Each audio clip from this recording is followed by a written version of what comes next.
Hello guys, आज चाहिँ हामी यतातिर आएको छौँ है। यता घुम्दै घुम्दै आएको हामी धेरैजना छौँ, 4-5जना आएको। ए दादाहरू त्यहाँ हुनुहुन्छ अनि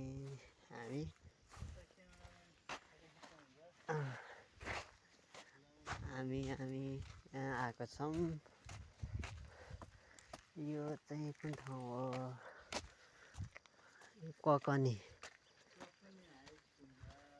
ककनी हाइट अरे।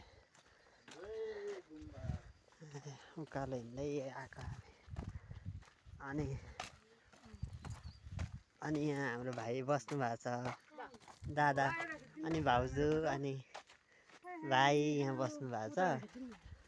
अनि अन्जन भाइ चाहिँ यहाँ हुनुहुन्छ।